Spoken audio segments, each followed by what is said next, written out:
নবী, নূর নবী, দয়া নবী, রাহমাতুল লিল আলামিন নবী আমার যে রাস্তা দিয়ে যেতেন, ওই রাস্তা দিয়ে একটা অমুসলিম মহিলা আমার নবী পাককে কষ্ট দেবে বলে একটা কাঁটা বিছিয়ে রাখতো, যাতে করে নূর নবীর পায়ে কাঁটাটা ফোটে, আল্লাহ নবী কষ্ট পাবে।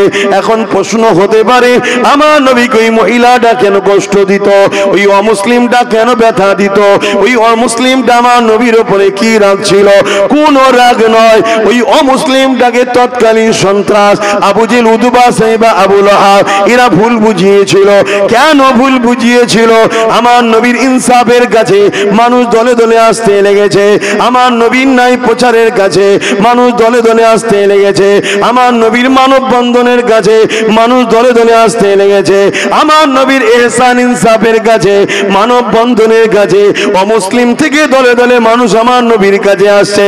আমার নবীকে নবী বলে ইমানের কালিমা পড়ে ইসলাম অ্যাকসেপ্ট করে নিতে লেগেছে। এইটা দেখে আবু জেহেল, উতবা, সাইবা পৃথিবীর তৎকালীন জালিম যারা ছিল, যারা মানুষের খোদা সেজে বসেছিল, যারা মানুষকে কৃত দাস দাসী বানিয়েছিল, যারা মানুষকে ভোগ করত, যারা নারীদের উপরে জুলুম করত, তারা দেখলো মুহাম্মদকে যদি রুকা না যায় তাহলে আমাদের ক্ষমতা আচ্যুত হয়ে যেতে হবে। এ যুবকেরা, তরুণেরা, বাবেরা, এ আমার নবীর বিরুদ্ধে তারা মিথ্যা প্রচার চালিয়েছিল। আমার নবীকে জাদুকর বলতো, আমার নবীকে পাগল বলতো, আমার নবী সম্বন্ধে উল্টো পাল্টা মিথ্যা প্রচার করেছিল। ওই মহিলাটা, অমুসলিম মহিলার কানেও আমার নবী সম্বন্ধে মিথ্যা মেসেজ এসেছিল। তাই ওই রাগ করে আমার নবীকে কষ্ট দেবে বলে আমার নবীর রাস্তাতে কাঁটা বিছত। একদিন ওই কাঁটাটা বিছানো নেই, আল্লাহ নবী যখন খবর পেলেন কাঁটাটা বিছানোর মহিলাটা কোথায় গেল, খবর পেল মহিলাটা বিমারে পড়েছে। আরে নূর নবী, দয়া নবী এক তো তার দুশ্মনী করত, আবার সে অমুসলিম ছিল, এক আল্লাহ মানত না, তার তাওহীদের উপরে ঈমান আনে নে। এ যুবকেরা শোনো শোনো, দোজাহানের সুলতান নূর নবী আমার ওই মহিলার বাড়ি চলে গেলে, মহিলাকে গিয়ে মা বলে সম্বোধন করে ডাক দিলে, মহিলা চোখ খুলে বলে, কে রে বাবা এত দয়া বয়া বলে ডাক দিলি?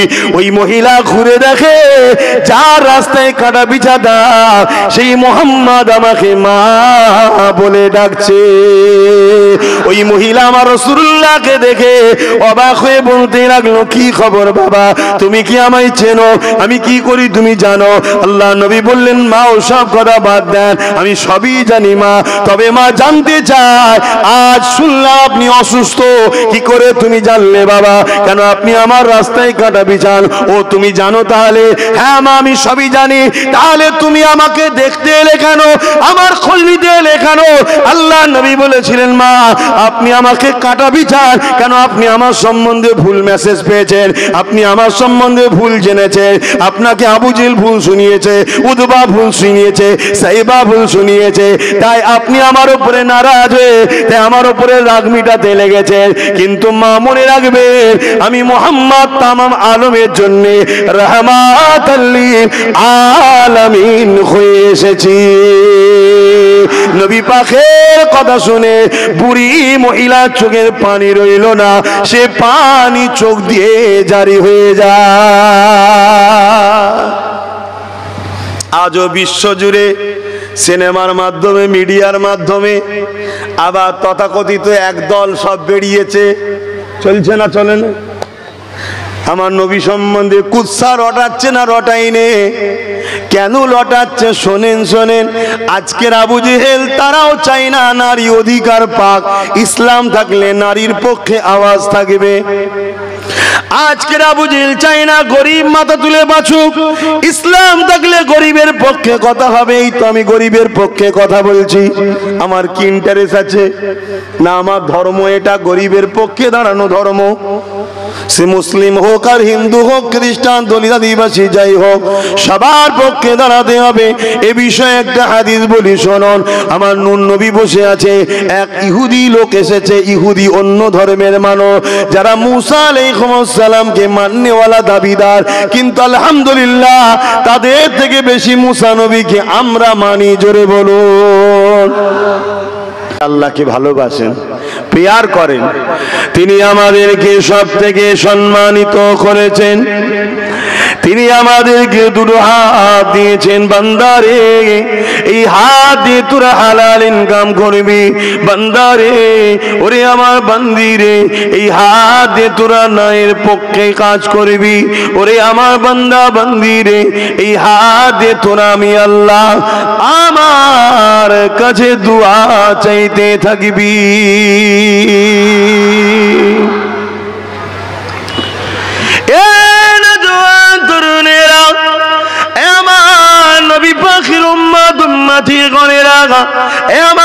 দাদা পীরের মুরিদের ঘরে রুহানি সন্তানেরা বাবারা শুনে রেখে দেন, জেনে রেখে দেন, আমার আল্লাহ বা দুটো পা আমাকে আপনাকে দিয়েছে। বান্দার এই পা দিয়ে হেঁটে হেঁটে তোরা আমার রাস্তাতে চলবি। এই পা দিয়ে হেঁটে হেঁটে কোরআনের মাহফিলে গিয়ে বসবি। এই পা দিয়ে হেঁটে হেঁটে গরিব অসহায়কে দেখতে যাবি। এই পা দিয়ে হেঁটে হেঁটে হালাল রুজি ইনকামের জন্য বেরিয়ে যাবে। ওরে আমার বান্দা বান্দিরে তোরা যখন হালাল রুজির জন্য এই কদম ফেলে ফেলে যাবি, আমি আল্লাহ তোদের প্রত্যেকটা কদমে কদমে নেকি দেব। এ যুবকেরা তরুণীরা বাপেরা এক পদে আল্লাহ তোমাকে আমাকে এত দামি দামি জিনিস দিয়েছে। দুটো হাত দিয়েছে, দুটো পা দিয়েছে, দুটো চোখ দিয়েছে, দুটো কিডনি দিয়েছে, হাড় দিয়েছে, জবানে কথা দিয়েছে। এসব কিছু দিয়ে আল্লাহ একবারও বলেন বান্দা বান্দিরে আমি তোদের উপরে ইহসান করলাম, আমি তোদের উপরে দয়া দেখালাম, একবারও আল্লাহ বলেন।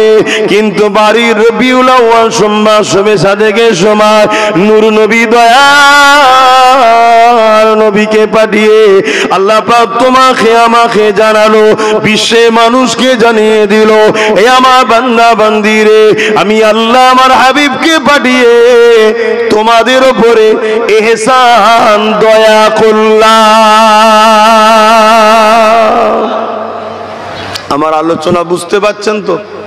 মাইকের আওয়াজে বুঝতে পারছেন তো নাকি? তাহলে দুটো চোখ দিয়েছে, 26,000 কোটি লেন্স যদি 1 টাকা করে ধরা হয়, 26,000 কোটি টাকা শুধু দুটো চোখে। শুনছেন তো নাকি? 1 টাকায় কি লেন্স পাওয়া যায়? তারপরেও ধরছি দুটো চোখের দাম 26,000 কোটি টাকা। আর কিছু দিতে লাগবে? আল্লাহ আমাদেরকে আরো পতি করেছে, আরো যদি ওপরে কিছু থাকে সেই করেছে।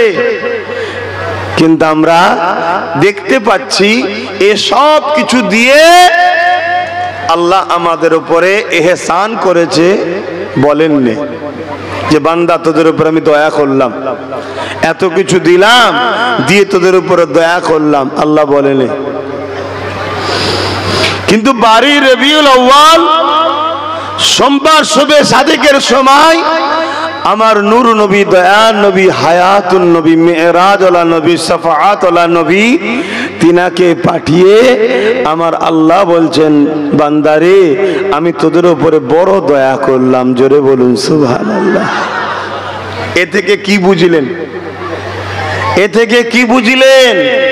আমাদের চোখের থেকেও দামি নূর নবী, আমাদের জিন্দেগির থেকেও দামি নূর নবী। তাই এগুলো দিয়ে আল্লাহ বলেন ইহসান করেছি। মুস্তাফা জানের রহমতকে দিয়ে বলছেন ইহসান করেছি। যিনি আখেরি মেসেঞ্জার, আখেরি আওতার, আখেরি প্রফেট, আখেরি রসুল হযরত মুহাম্মদ সাল্লাল্লাহু আলাইহি ওয়াসাল্লাম, তিনি এসেছিলেন বারি রবিউল আউয়ালে। বাপেরা কেন এসেছিলেন শোনেন। এই পৃথিবীর শ্রেষ্ঠ মানুষগুলো আজ থেকে 2000 বছর আগে ঈসা আলাইহিস সালাম বলে একটা নবী এসেছিলেন। জিনাদের ঘরে খ্রিস্টান ভাইরা বলে আমরা ঈসা নবীর মাননেওয়ালা। কারা? খ্রিস্টান ভাইরা বলে আমরা ঈসা নবীর মাননেওয়ালা। কিন্তু আলহামদুলিল্লাহ ঈসা নবীকে তাদের থেকে বেশি আমরা মানি। বলুন সুবহানাল্লাহ। হযরত ঈসা আলাইহিস সালাম চলে যাবার পরে এ যুবকেরা তরুণেরা 500 বছর ধরে এই পৃথিবীর জমিনে কোনো মেসেঞ্জার আসেনি, কোনো আওতার, কোনো রসুল, কোনো প্রফেট আসেনি। এই না আসার দরুন এই পৃথিবীর মানুষগুলো মানবরূপী পশু হয়ে গিয়েছিল। কেমন পশু হয়ে গিয়েছিল? মানুষ নিজের কন্যা সন্তানগুলোকে জ্যান্ত দাফন করে দিত। আপনারা সবাই কম বেশি জানেন। এত জঘন্য হয়ে গিয়েছিল, জাহিলিয়াতের যুগ বলা হয়। মাকে নিজের ছেলে, মা নিজের ছেলের হাত থেকে নিজের ইজ্জতকে বাঁচাতে পারত না। বেটি নিজের ইজ্জত ও জান নিজের বাপের হাত থেকে বাঁচাতে পারত না। তৎকালীন সময় রোম ছিল পৃথিবীর দাদা।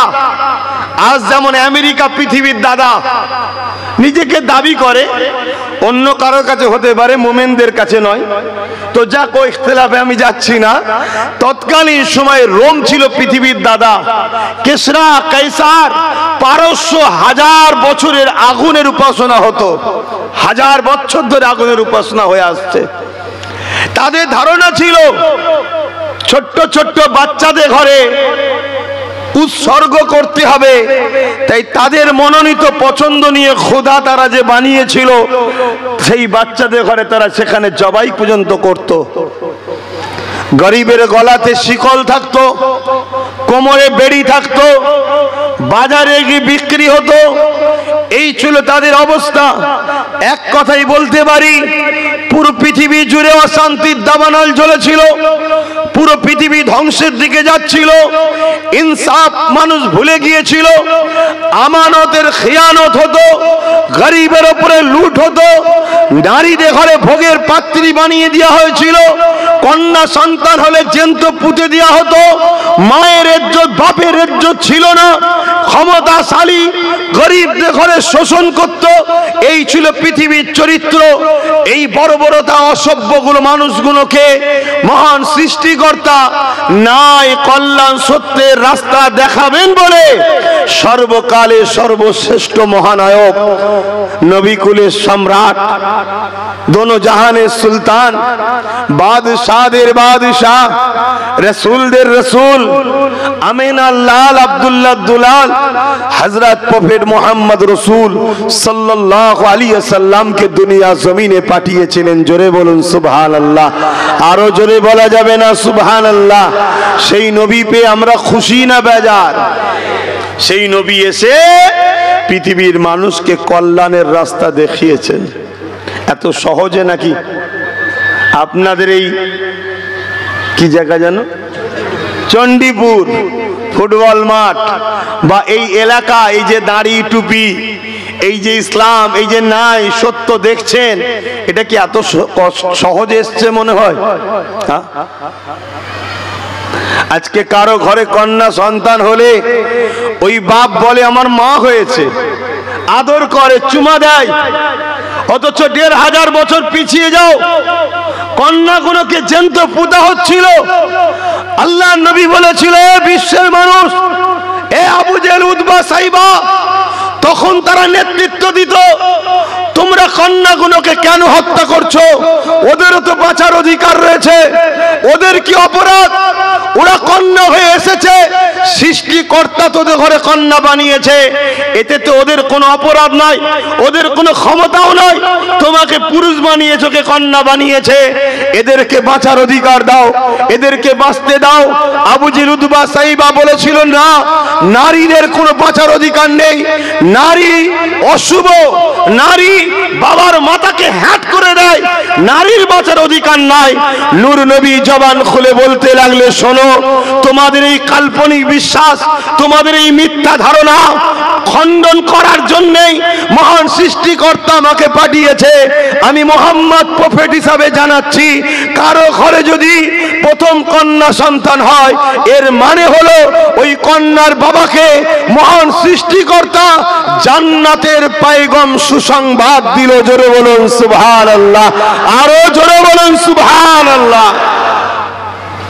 নারীর মর্যাদা ছিল না বাপ। আজ বিশ্ব জুড়ে নারী স্বাধীনতার নামে, নারীর অধিকারের নামে বিশ্ব জুড়ে আজ ভদ্র লেবাস দিয়ে একদল আমার নারী শোষণকারী রাক্ষস পৃথিবী জুড়ে মাথা চাড়া দিয়েছে। তাই একজন উম্মতে মুহাম্মাদী হিসাবে আমি উম্মতে মুহাম্মাদীকে জানাই, আমাদেরকে সংগঠিত হয়ে নারীদের উপরে জুলুম, নারীদের উপরে অত্যাচার, নারীদের উপরে অমানবিক অত্যাচার, নারীদের ঘরে অধিকারের নামে যে বেলাইনে নামানোর ষড়যন্ত্র চলছে, এর প্রতিবাদে গর্জে উঠে বিশ্বের মুখে মায়ের জাতের ইজ্জতের শান মর্যাদাকে উঁচু করে ধরা উম্মতে মুহাম্মাদী আমাদের জন্য দায়িত্ব আছে না নাই? আওয়াজ দিয়ে বলুন, আছে না নাই? তবেই তো উম্মত। আমরা মনে করি নামাজ শুধু ইসলাম না, নামাজ পড়ে নারীর অধিকার দিও আগে। আমি বড় পাওয়ারের সাথে বলে যাচ্ছি, আলী আকবর সিদ্দিকীর বেটা তো, তার আগে জুলফিকার সিদ্দিকীর পুতাও আমি, জামানার মুজাদ্দেদের ঘরের আওলাদ বলছি। অহংকার করছেন উলামা ভাইয়েরা বসে আছেন, আমার কথাকে কেটে দেন। 570 খ্রিস্টাব্দে নূর নবী এসেছেন, 40 বছর বয়সে নবুয়াতের কাজ শুরু করেছে। 570 40 610, নবী মেরাজে গেছে 621 গিয়ে ওখান থেকে নামাজ রোজা এনেছে। তাহলে এই 11টা বছর ধরে নূর নবী কি করেছে বলো? তার আগে তো নামাজ ছিল না। এই 11টা বছর ধরে নারীদের যে অধিকার ছিল না, সেটা দিবার জন্য নবী লড়াই করেছে, সংগ্রাম করেছে। আল্লাহ নবী দুনিয়ার শাসকদের কাছে চিঠি করেছে, এ কিসরার বাদশাহ, এ কাইসার, এ রোমের সম্রাটেরা, এ পারস্য সুলতানেরা, এ মক্কার আবুজে উতবা সাইবারা, শুনে রেখে দাও, নারীগুলোকে অধিকার দাও, নারীগুলোকে হত্যা করে দিও না। আমি রাসূলুল্লাহ জানিয়ে দিলাম, কোন বাবার ঘরে যদি নারী একটা হয়, দুটো হয়, তিনটে হয়, ওই বাবা যদি মন না খারাপ করে, ওই বাবা যদি নারীগুলোকে মহব্বত করে, আল্লাহ দিয়া শ্রেষ্ঠ নিয়ামত মনে করে আদর দিয়ে ওর লেখাপড়া করিয়ে ওর বিবাহটা দিয়ে দিতে পারে। এ দুনিয়ার মানুষ শুনে রেখে দেয়, আমার ইসলামকে নিয়ে মিথ্যা প্রচার করবেন না, আমার ইসলাম নিয়ে মিডিয়াতে মিথ্যা প্রোপাগান্ডা ছড়াবেন না, আমার ইসলামকে নিয়ে মিথ্যা ষড়যন্ত্র চালাবেন না, আমার ইসলামকে নিয়ে নাটক ড্রামা বানিয়ে মিথ্যা প্রচার করবেন না। তবে হ্যাঁ, আমি বুক ঠুকে বলে যাই, আমার ইসলাম এমন একটা খুশবু, আমার নবী এমন একটা খুশবু, আমার কোরআন এমন একটা খুশবু, একে নিয়ে যত লড়াঘাটা হবে ততই কিন্তু খুশবু মানুষের নাকে যাবে। এই আমেরিকা চেয়েছিল ইসলামকে মুছে দেব, কিন্তু আজকে পৃথিবীর বুকে সব থেকে দ্রুত যে দেশেতে মানুষ ইসলাম কবুল করছে, ওই দেশটার নাম হলো আমেরিকা, ব্রিটেন, ফ্রান্স। এই যুবকেরা এমন করে ডাব্লিউ বুশ বলেছিল, আমেরিকায় মুসলমান আসতে দেব না, আমেরিকাতে মুসলমান ইসলামকে মুছে দেব। কিন্তু মনে রাখবেন, ইসলাম কোন মানুষের বানানো মত নয়, ইসলাম মহান স্রষ্টার মনোনীত ধর্ম।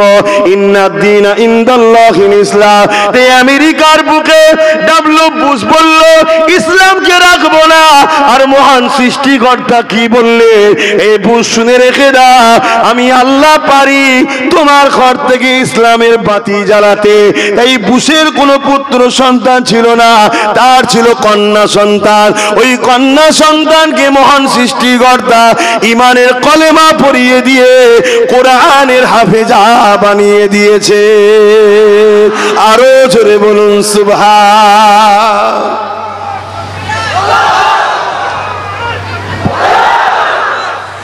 ইসলামকে জানতে হবে। ইসলাম জানতে গেলে আব্বাস সিদ্দিকীকে দেখলে হবে না। ইসলাম দুটো জিনিসের উপরে নির্ভর করছে, একটা কালামুল্লাহ আর একটা হাবিবুল্লাহ। আর এই ইসলামের উপরে জীবন যাপন করতে গিয়ে আরো দুটো জিনিসকে নির্ভর করে, ইজমা ও কিয়াস। কিন্তু মূল হলো দুটো, হাবিবুল্লাহ আর কালামুল্লাহ, কোরআন শরীফ আর মোহাম্মদ রসুল। এই দুটোকে দেখো, তবে ইসলাম বুঝবে। আমি তো ইসলামের একজন অনুসারী, আমার মধ্যে ভুল হতে পারে, এর জন্য আমার ইসলাম দোষী নয়। শিক্ষক হিসাবে মোহাম্মদ রাসূলুল্লাহ, আর কিতাব হিসাবে গাইড বুক হিসাবে কালামুল্লাহ। তাই আমি আপনাদের সবাইকে বলবো, ইসলামকে আমাদেরও জানতে হবে। আল্লাহ নবী বললেন, কারো ঘরে যদি 50টা পুত্র সন্তান হয়, বুঝাবার জন্য বলছি, ওই বাপকে জান্নাতের সার্টিফিকেট দিতে পারবো না, ঘোষণা দিতে পারবো না। কিন্তু কারো ঘরে যদি 1টা 2টো 3টে পর পর কন্যা সন্তান হয়, আর ওই বাপ যদি কন্যা সন্তানকে বুঝা না মনে করে, মন না খারাপ করে, আল্লাহ দিয়া নিয়ামত মনে করে মানুষ করে, তাকে লেখাপড়া শিখিয়ে বিবাহ উপযুক্ত জায়গায় দিয়ে দিতে পারে, ওই বাপ আর আমি রাসূলুল্লাহ দুটো আঙুল তুলে দেখিয়েছে যেমন পাশাপাশি, আল্লাহর জান্নাতে পাশাপাশি থাকবো। জোরে বলুন সুবহানাল্লাহ, আরো জোরে বলুন সুবহানাল্লাহ। তাহলে ইসলাম নারীর অধিকার দিবার নাম, ইসলাম নারীকে সম্মান করার নাম।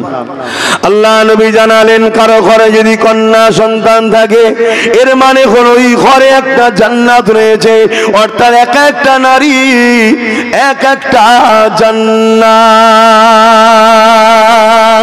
এ যুবকেরা, তরুণেরা, উলামা হাজরাতরা রয়েছে, জিজ্ঞাসা করুন। আলমারহুম আল্লামারা রয়েছে, জিজ্ঞাসা করুন। আল জান্নাতু তাহতা আকদামুল উম্মাহাত, প্রতিটা ছেলেদের জান্নাত হলো তার মায়ের পায়ের তলায়।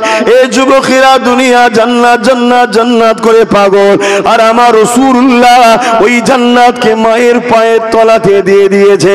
অর্থাৎ মায়ের সেবা করো, মাকে পিয়ার করো, মাকে মহব্বত করো, ভালোবাসো, এ ছেলে তুমি জান্নাত পেয়ে যাবে। মান রাদি আনহু ওয়ালিদাহু ফালা আনহু রাদি, মা বাপ যার উপরে রাজি, আমার আল্লাহ পাক তার উপরে রাজি। তাই মা বাপকে যে রাজি করবে, আল্লাহর জান্নাতটা সে পেয়ে যাবে। তাই মনে রাখবে, দুনিয়া জমিনে দেখাতে পারবেন না, যার দিলে আল্লাহ আছে, কোরআনের জ্ঞান আছে, দ্বীন ইসলামের জ্ঞান রয়েছে, রাসূলুল্লাহর মহব্বত রয়েছে, এমন একটা ব্যক্তি দেখাতে পারবেন না যে নাকি তার মাকে বৃদ্ধাশ্রমে রেখে এসেছে। হতে পারে সে ভ্যান চালিয়ে খায়, হতে পারে সে লেবারি করে খায়, হতে পারে সে মাছ ধরে খায়, হতে পারে সে কারো ট্রলার চালিয়ে খায়, হতে পারে সে কারো নৌকো চালিয়ে খায়, হয়তো তার গরিবী সংসার হতে পারে। সে যদিও গরিব হয়, নিজে না খেয়ে হলো বাপকে খাবে, মাকে খাবে, তারপরে বাঁচলে নিজে খাবে। কেননা সে জানে এটা আমার জন্য মহান সৃষ্টিকর্তার পরীক্ষা। দেখি একে গরিব বানিয়ে এর মা বাপকে মহব্বত করে কিনা, এ মা বাপকে পিয়ার করে কিনা। কেননা মা বাপ যার উপরে রাজি, আল্লাহ পাক তার উপরে রাজি হয়ে যাবে। এ ছেলেরা, যুবকেরা, তরুণেরা, আজ দুনিয়া জমিনে তাকিয়ে দেখো, কোটি কোটি টাকার গাড়ি রয়েছে, কোটি কোটি টাকার বাড়ি রয়েছে, কোটি কোটি টাকার সম্পদ রয়েছে, বাড়িতে 3-4টে কুকুরও পুষে রেখেছে, কিন্তু বুড়ো বাপের ভাত নাই, বুড়ি মায়ের ভাত নাই। কেন নাই? ওখানে ইসলাম নাই।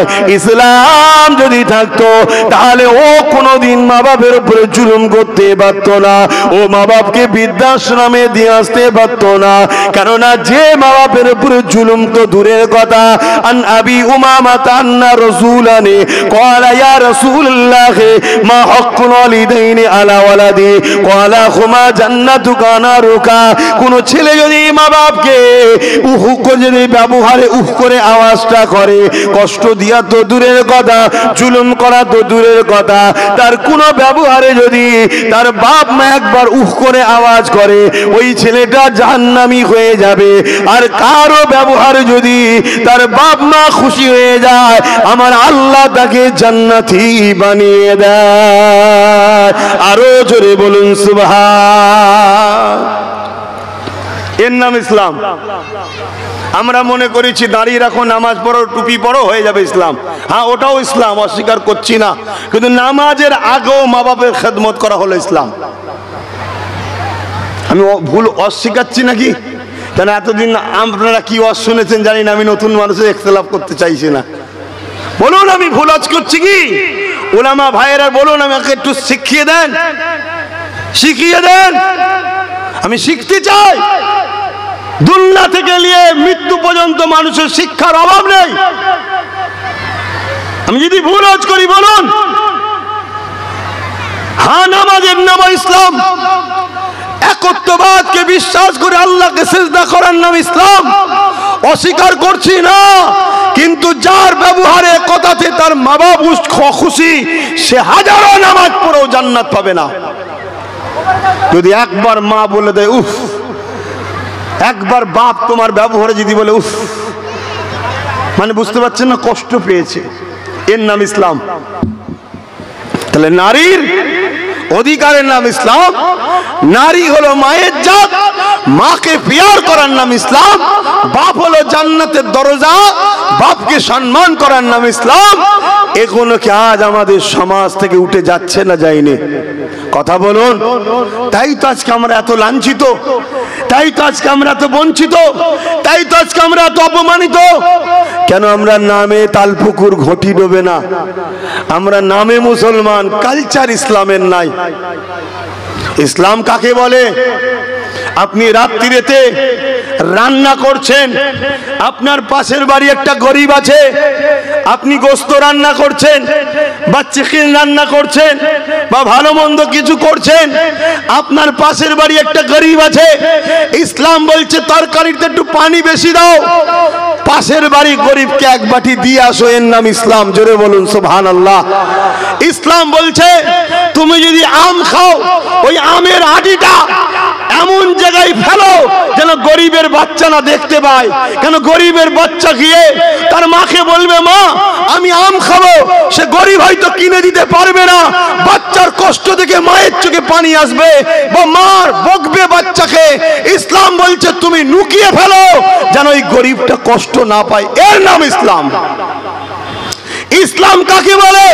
তুমি রাস্তা দিয়ে যাচ্ছ, রাস্তায় একটা মানুষের যাতায়াতের অসুবিধায়ক কিছু পাথর হোক, কাঁটা হোক বা নোংরা পড়ে আছে, মানুষের যাতায়াতের অসুবিধে হবে, ওটাকে সরিয়ে দিয়ে ওই রাস্তাকে পরিষ্কার করে দাও, এর নাম ইসলাম।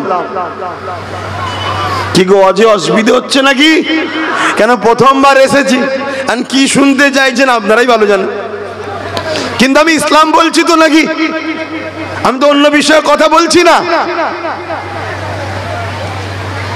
হায় হায় হায় হায়, আজকে আমাদের কাছে ইসলাম কই? ইসলাম কাকে বলে শোনেন। আল্লাহ নবী, নূহ নবী, দয়া নবী, রাহমাতুল লিল আলামিন নবী আমার যে রাস্তা দিয়ে যেতেন, ওই রাস্তা দিয়ে একটা অমুসলিম মহিলা আমার নবী পাককে কষ্ট দেবে বলে একটা কাঁটা বিছিয়ে রাখতো, যাতে করে নূর নবীর পায়ে কাঁটাটা ফোটে, আল্লাহ নবী কষ্ট পাবে। এখন প্রশ্ন হতে পারে আমার নবীকে ওই মহিলাটা কেন কষ্ট দিত, ওই অমুসলিমটা কেন ব্যথা দিত, ওই অমুসলিমটা আমার নবীর উপরে কি রাগ ছিল?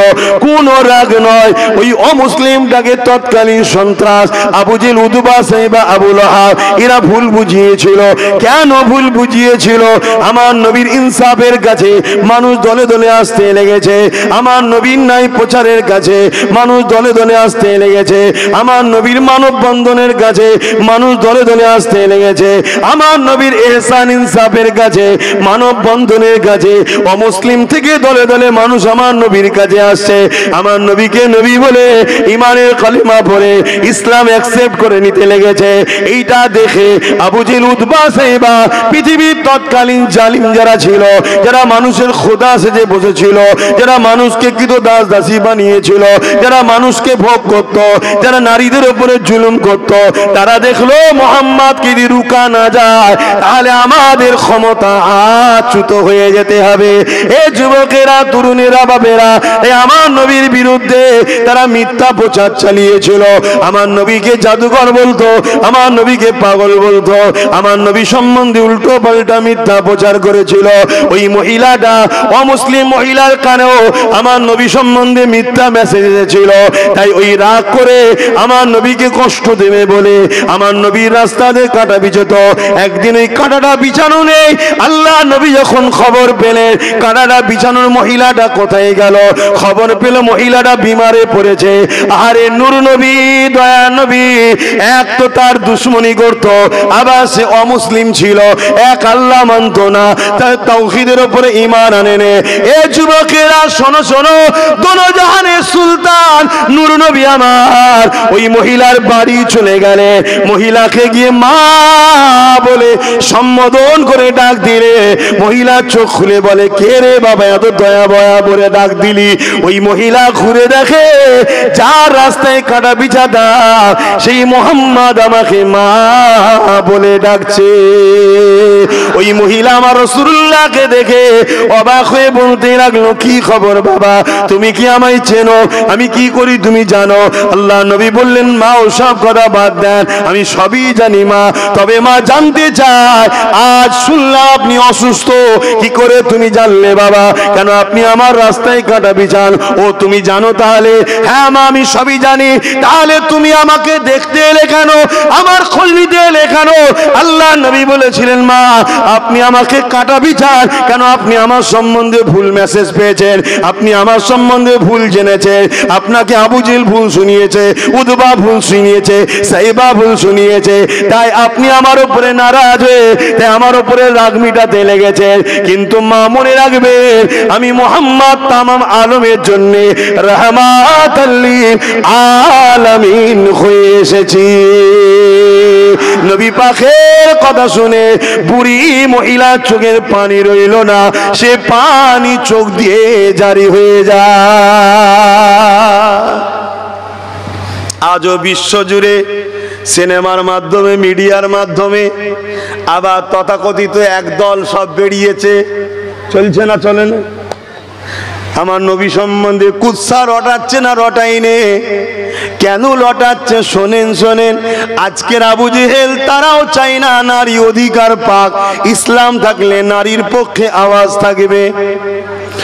আজকের আবু জেহেল চায় না গরিব মাথা তুলে বাঁচুক, ইসলাম থাকলে গরিবের পক্ষে কথা হবে। এই তো আমি গরিবের পক্ষে কথা বলছি, আমার কি ইন্টারেস্ট আছে না? আমার ধর্ম এটা, গরিবের পক্ষে দাঁড়ানো ধর্ম। সে মুসলিম হোক আর হিন্দু হোক, খ্রিস্টান, দলিত, আদিবাসী, যাই হোক, সবার পক্ষে দাঁড়াতে হবে। এ বিষয়ে একটা হাদিস বলি শুনুন।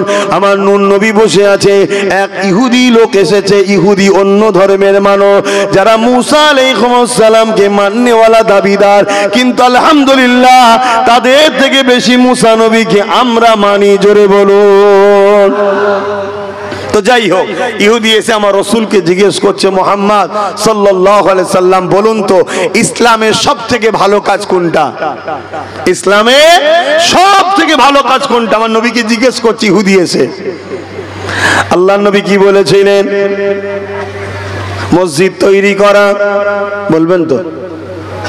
মাদ্রাসা তৈরি করা, বলেন, বলেছেন?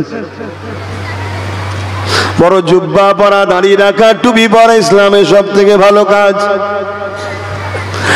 না না না না, এগুলো ভালো কাজ, অস্বীকার করছি না, কিন্তু ইসলামের সব থেকে ভালো কাজ আল্লাহ নবী বললেন ক্ষুধার্তকে খানা খাওয়ানো। ইহুদি মানুষটা প্রশ্ন করলো, মুহাম্মদ সে যদি ইসলাম অ্যাকসেপ্ট না করে? আল্লাহ নবী বললেন, আমি বলেছি মানুষ। কি বলেছি? মানুষ। তুমি আবার ঘোরাচ্ছ কেন? এ বাবা শোনো, মানুষ তার কি ধর্মীয় পরিচয় ওটা তার বিষয়, কিন্তু আল্লাহর সৃষ্টি মানুষ। ক্ষুধার্তকে যদি খানা খাওয়াও, আমি রাসূলুল্লাহ জানিয়ে দিলাম ইসলামের সব থেকে ভালো কাজ হলো এটা। তাহলে একটা মুসলমান যদি দেখো রাস্তা দিয়ে যাও, অমুসলিম কেউ ক্ষুধার্ত আছে, তাকে যদি খানা খাওয়াও, ইসলামের সব থেকে ভালো কাজ হবে না? হবে না? এক কথা বলে না তো? এটা যদি প্রচার চলে, আগামী দিন তো সবাই বলবে মুহাম্মাদের গোলামকে আমাদের লিডার বানা। অসুবিধা আছে না? নাই? তাই ইসলাম সম্বন্ধে ভুল বুঝাও। বুঝছেন না? বোঝেন না? ডিস্টার্বটা কোথায়? তরুণেরা মুসলমানের মধ্যে দুটো কোয়ালিটি আছে, একটা হলো হোসাইনি মুসলমান আর একটা হলো এজিদি মুসলমান। হোসাইনি মুসলমান আলাদা জিনিস, এজিদি মুসলমান আলাদা জিনিস। হোসাইনি মুসলমান কখনো একটা পিপিলিকাকেও ইচ্ছা করে মারতে পারে না। মানুষ তো দূরের কথা, পিঁপড়ে বোঝেন তো নাকি পিপিলিকা? যদি পিপিলিকাকে ইচ্ছা করে মারে, সে যদি বলে আমি হোসাইনি মুসলমান, তাহলে সে মৃত্যু হবে। আর যে এমন করে পিপিলিকা মারবে না, কেননা সে আল্লাহর সৃষ্টি, তাকে মারার অধিকার তোমার আমার নাই। এ হবে হোসাইনি মুসলমান। আমি কি বুঝাচ্ছি আপনারা বুঝছেন তো নাকি?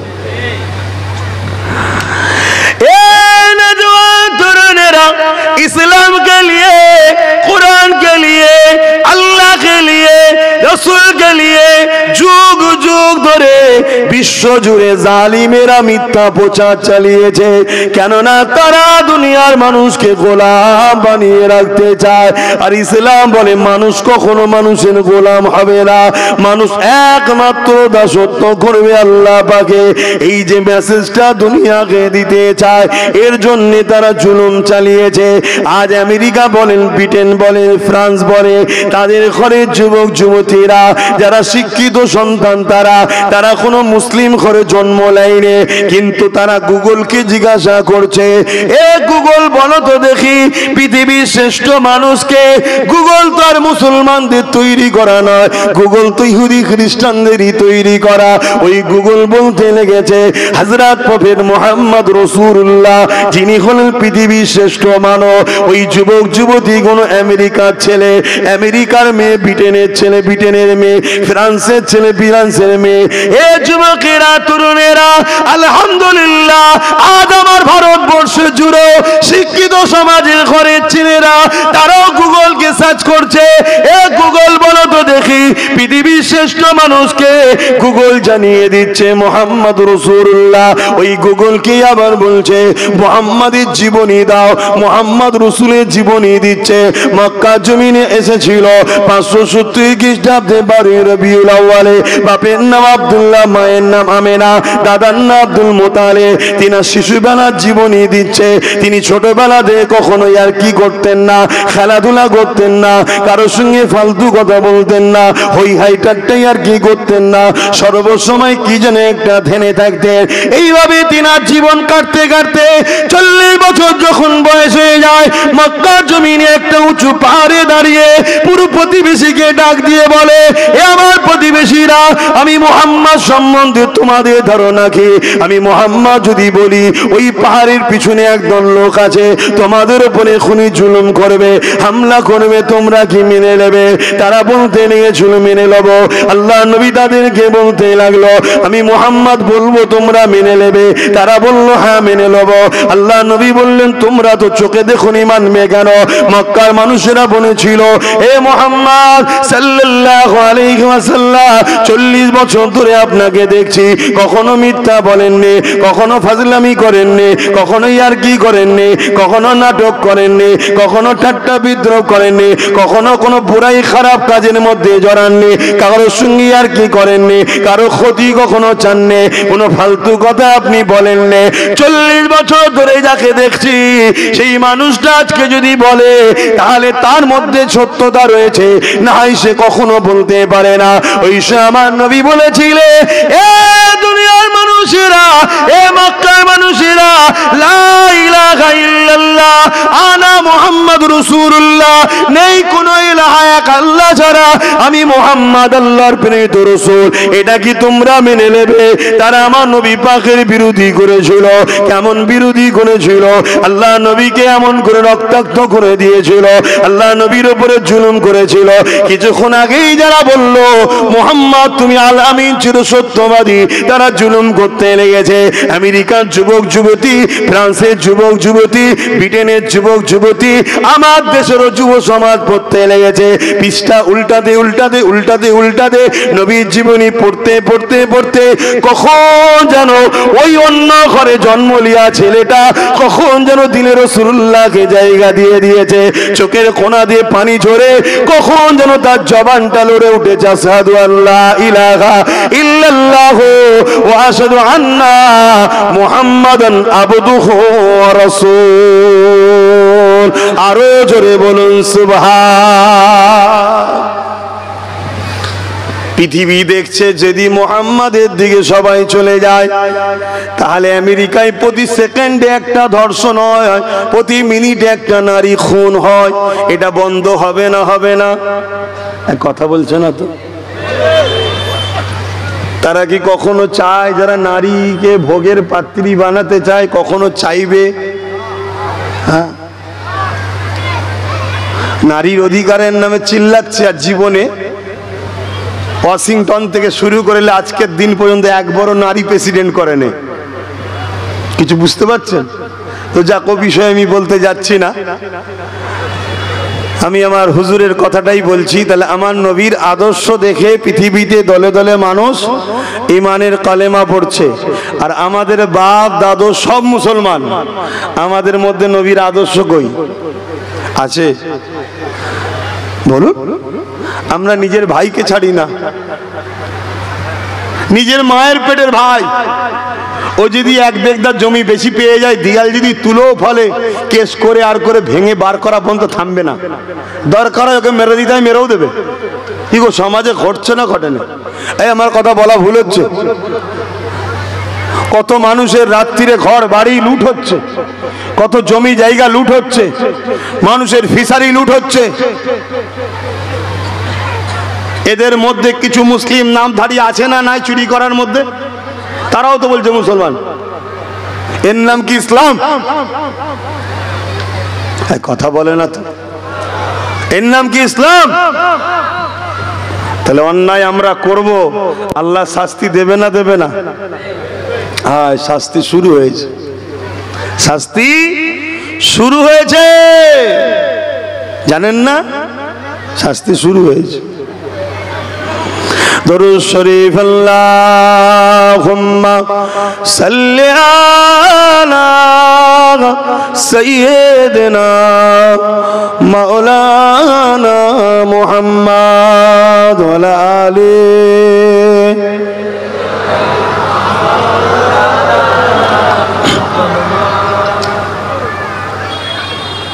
সময় তো হোক, চলে ধর বাবা, নামাজ পড়তে হবে তো। खुदा की अज़मतें क्या है, मोहम्मद मुस्तफा जाने, मकामे मुस्तफा क्या है, मोहम्मद का खुदा जाने। জোরে বলুন না সুবহানাল্লাহ। দোয়া বাদ এখানে একটা নামাজ হবে আসরের, থাকতে থাকতে শেষ করা হবে, এখানে আসরের নামাজ হবে। খোদা কি আযমতে ক্যা হ্যায়, মোহাম্মদ মুস্তফা জানে, मकामे मुस्तफा क्या है, मोहम्मद मुस्तफा जाने। कहा जिब्रील ने सिदरा तलक मेरी रसाए थे, कहा जिब्रील ने सिदरा तलक मेरी रसाए थे, है कितनी मंजिल आगे नबी जाने खुदा जाने खुदा की अज़मते क्या है मोहम्मद मुस्तफा जाने अल्लाहुम्मा सल्ली अला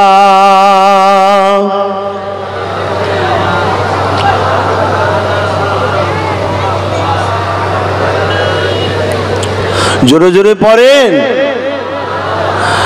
আমার আব্বা জানেরা ভাইরা আমার নবীর আখলাক চরিত্র দেখুন ওইভাবে জীবন গড়ুন আল্লাহ বা কোরআনের মধ্যে জানিয়েছেন লাকাদ কানা লাকুম ফি রাসূলিল্লাহি উসওয়াতুন হাসানা এ দুনিয়ার মানুষেরা তোমার আমার জন্য সমস্ত মানুষের জন্য আল্লাহ আমার নূর নবীকে মডেল বানিয়েছে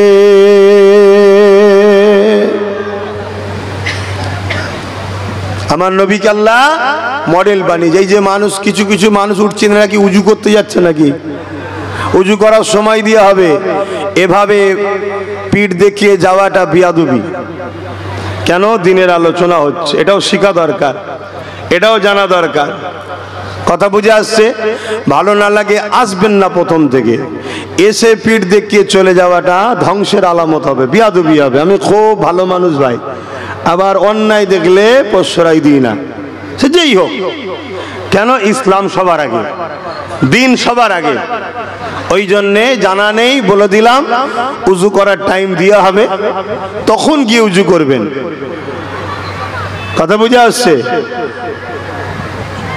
আপনি নামাজ পড়বেন আমিও নামাজ পড়ব ইনশাল্লাহ বলুন হ্যাঁ যদি আপনি বেশি বুঝেন তাহলে সমস্যা হয়ে যাবে আবার হ্যাঁ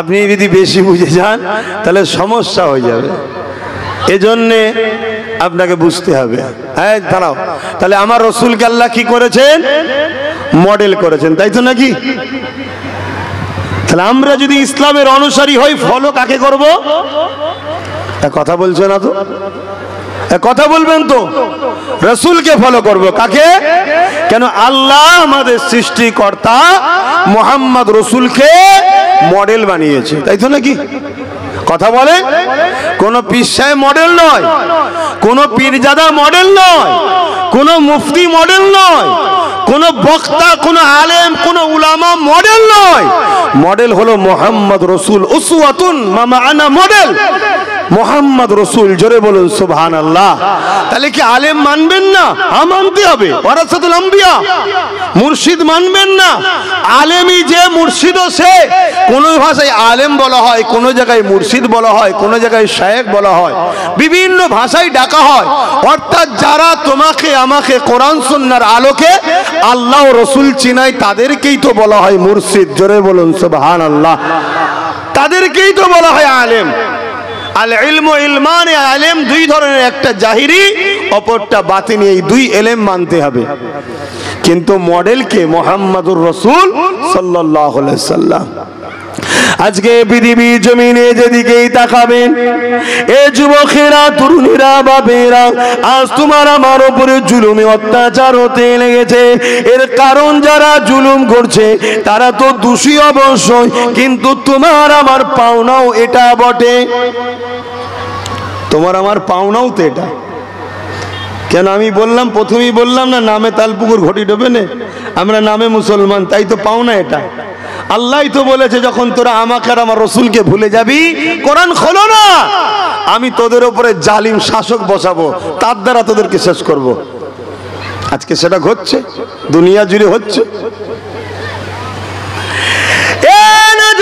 তরুণেরা আমার নবী পাকের প্রেমিকেরা আসল পরিবর্তন হয়ে যান পৃথিবী যতই চেষ্টা করুক না কেন মনে রাখবেন হালাকু খান চেষ্টা করেছিল চিঙ্গিস খান চেষ্টা করেছিল বুশো চেষ্টা করেছিল হতভাগা আকবর চেষ্টা করেছিল যুগে যুগে এইভাবে অনেক জালিম চেষ্টা করেছে সবাইকে আল্লাহ মিটিয়ে দিয়েছে তোমাকে আমাকে পৃথিবী জমিনে আজকে তারিখে 250 কোটি রেখেছে এ যুবকেরা, তরুণেরা, কিন্তু তোমাকে আমাকে নিয়তটা তো ঠিক করতে হবে। তোমার আমার মডেল যখন আল্লাহ নূর নবীকে করেছে, তুমি যা করবে নবীকে দেখো, নামাজ পড়বে নবীকে দেখো, রোজা রাখবে নবীকে দেখো, হজ করবে নবীকে দেখো, যাকাত দেবে নবীকে দেখো। এক কথাই নবী তোমার আমার মডেল। তুমি যদি দিনকে মানো, মন দিয়ে শুনে রেখে দাও, তোমার ধর্ম নীতি হবে মুহাম্মদ রাসূলকে দেখে, তোমার সমাজ নীতি হবে মুহাম্মদ রাসূলকে দেখে, তোমার অর্থনীতি হবে মুহাম্মদ রাসূলকে দেখে, তোমার রাজনীতিটাও হবে মুহাম্মদ রাসূলকে দেখে।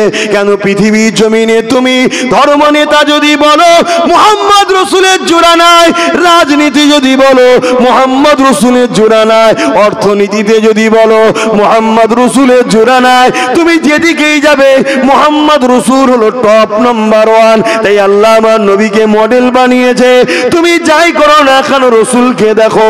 আমার নবী মুসলমানের সঙ্গে কিভাবে সম্পর্ক, অমুসলিমের সঙ্গে কিভাবে সম্প্রীতি, মানব বন্ধু সম্পর্ক আল্লাহ নবী সবটা শিখিয়েছে।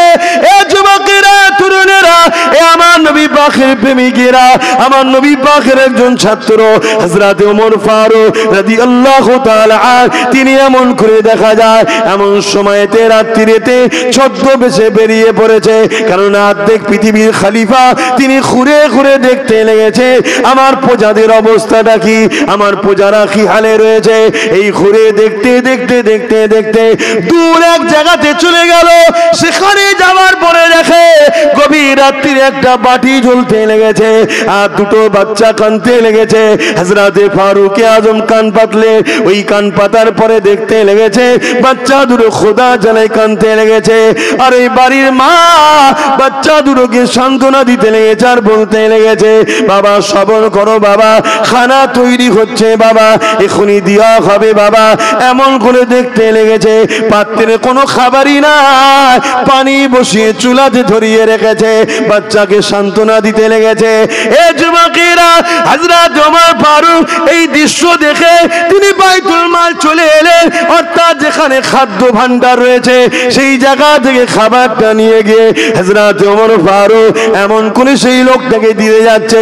হুজুরের সঙ্গে একজন সাথী ছিলেন, তিনি বলতে লেগেছে, এ আমিরুল মুমিনিন, এ খলিফাতুল মুসলিমিন, এ হযরত ওমর ফারুক, আপনি আপনার কেন বোঝাটা বয়ে নিচ্ছে? ওই খাদ্যর বোঝাটা আপনি আমার পিঠে দিন, আমি নিয়ে যাব সাথে করে। হযরত ওমর ফারুক বলেছিলেন, এরা আমার অধীনস্থ রয়েছে, আমি এদের শাহিনশাহ, আমি এদের সুলতান, আমি এদের খলিফা, রাজ সিংহাসন আমার জন্য আল্লাহ দিয়েছে। যদি আমার পূজা খোদার থাকে, কিয়ামতের দিন আমাকে আল্লাহ ধরবে। আজ তুমি খাদ্যের বোঝা নিয়ে যাবে বলছো, সেদিনকে আমার গুনার বোঝাটা নেবে।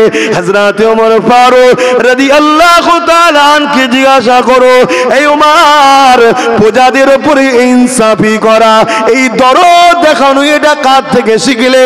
হযরত উসমান ওমর ফারুক বলে, এটা আমার নূর নবী শিখিয়েছে। আরো জোরে বলুন সুবহান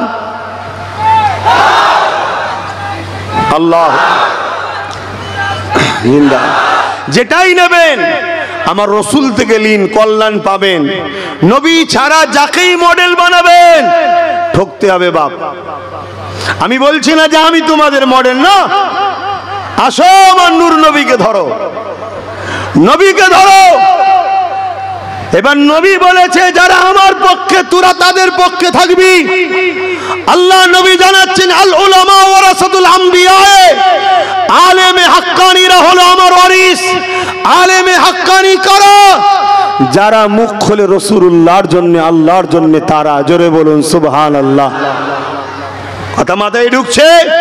যারা নাইকে নাই বলে, অন্যায়কে অন্যায় বলে, তারাই তো আলেমে হাক্কানী।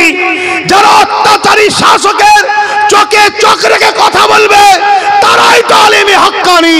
যারা গরিবের পক্ষে দাঁড়িয়ে, বিধবার পক্ষে দাঁড়িয়ে, এতিমের পক্ষে দাঁড়িয়ে, রাষ্ট্রের পক্ষে দাঁড়িয়ে, মুসলিমের পক্ষে দাঁড়িয়ে অত্যাচারীর বিরুদ্ধে লড়বে, তাদেরকেই বলা হয় আলেমে হাক্কানি।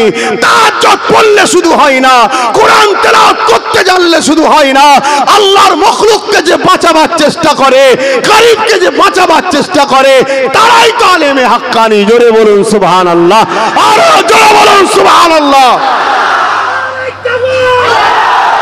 ভাইরা আমার, ভাইরা আমার, মন দিয়ে শুনুন। আজ আমাদের ঘরে ইসলাম থেকে অনেক দূরে সরিয়ে দেওয়া হয়েছে। কেন সরিয়ে দেওয়া হয়েছে? ইসলাম যদি থাকে এক গরিবের নামাজি যথেষ্ট। কথা কিছু বুঝলেন না? বুঝলেন না? ইসলাম যদি থাকে এক মুজাদ্দিদ আল-পেসানি যথেষ্ট। আপনারা জানেন না, ভারতবর্ষের জমিনে হতভাগা আকবর বলে এক শাসক ছিল, কোরআনকে মিটাবার জন্য দ্বীনে ইলাহি বার করেছিল। ওই দ্বীনে ইলাহি বার করে সে নিজের পক্ষে অনেক মুফতি মাওলানা বক্তাকে খারিদ করে নিয়েছিল। তাকে বেতনভুক্ত করে, তাদেরকে ভাতা দিয়ে, তাদেরকে মাইনে দিয়ে, তাদেরকে অর্থ দিয়ে সাধারণ মুসলমানের কাছে ওই আলেম উলামাকে পাঠিয়ে শুধু আকবরের বিরুদ্ধে না গর্জে ওঠে, আকবরের ভুল হলো এই উলামা দ্বারা সংশোধন করিয়ে দেব। এই উলামারা মুসলমানকে যে বুঝাতো না ও সব ঠিক আছে, ও সব ঠিক আছে, এভাবে বেতনভুক্ত করে রেখেছিল। আকবর একদিন ধরা পড়লো। কিভাবে ধরা পড়লো? হযরতে মুজাদ্দিদ আল-পেসানি একদিন আকবরের বিরুদ্ধে মুবাহিলার বাহাসের ডাক দিলেন, চ্যালেঞ্জের লড়াইয়ের ডাক দিলেন।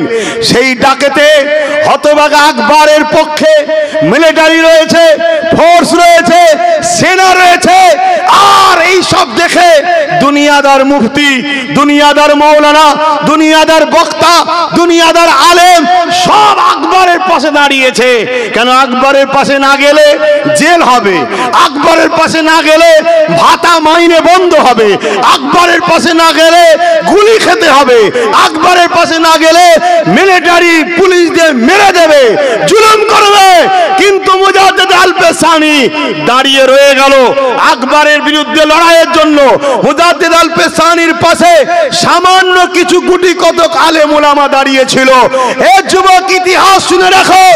ইতিহাস এজন্য ঘটে নতুন প্রজন্ম যাতে শিক্ষা পায়, এজন্য ইতিহাস হয়। তো হযরত মুজাদ্দিদ আল-পেসানি ওই ময়দানে গিয়ে দেখে লাখো লাখো মিলিটারি, লাখো লাখো পুলিশ, লাখো লাখো সেনা, লাখো লাখো আলেম উলামা, মুফতি মাওলানা সব আকবরের দিকে আর আমার দিকে গুটি কতক।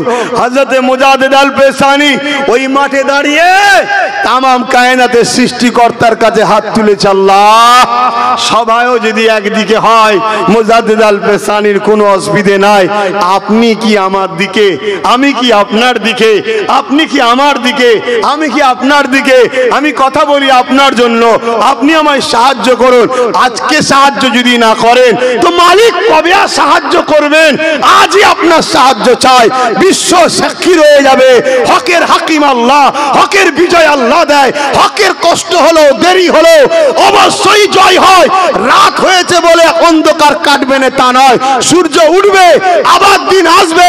এজন্য মুজাদ্দিদ আল-পেসানি দোয়া করলেন, আল্লাহর পক্ষ থেকে আযাব শুরু হলো, বিশাল তুফান শুরু হলো। সেই তুফানে মুজাদ্দিদ আল-পেসানির মাথার উপর দিয়ে যাচ্ছে, একটা হুজুরের লাগে না, হুজুরের উলামাদেরও কিছু হয়নি। সামনে আকবর, তার বাহিনী, আলেম উলামা যা ছিল সব বাইকে টেনে নিয়ে জাহান্নামে ভরে দিল।